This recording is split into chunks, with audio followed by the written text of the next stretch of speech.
June 10న NDA నేతల సమావేశం జరగనుంది. ప్రధాని మోదీ అధ్యక్షతన నిర్వహించనున్న ఈ సమావేశంలో ఎన్డీఏ సీఎంలు, డిప్యూటీ సీఎంలు సమావేశంలో పాల్గొంటారు.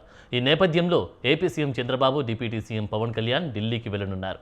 కేంద్ర ప్రభుత్వ అభివృద్ధి కార్యక్రమాలు, సంక్షేమ పథకాల అమలు, రాష్ట్రాలతో సమన్వయం వంటి అంశాలపై చర్చ జరగనుంది. త్వరలో రాబోయే కేంద్ర మంత్రివర్గ పునర్వ్యవస్థీకరణ అంశం కూడా ఈ సమావేశం ప్రస్తావనకు వచ్చే అవకాశాలు కనిపిస్తా ఉన్నాయి. ఇక ఎన్డీఏ భాగస్వామ్య పార్టీల పాత్ర, భవిష్యత్తు రాజకీయాల వ్యూహాలు, రాష్ట్రాల అభివృద్ధి ప్రణాళికలపై కూడా చర్చలు జరగవచ్చని సమాచారం. సమావేశంలో ఏపీకి సంబంధించిన కీలక అంశాలు, రాష్ట్ర అభివృద్ధి ప్రాజెక్టులు, కేంద్ర సహాయక నిధులు, పెండింగ్లో ఉన్న విభజన హామీలపై సీఎం చంద్రబాబు కేంద్ర నాయకత్వంతో చర్చించే అవకాశం కనిపిస్తోంది.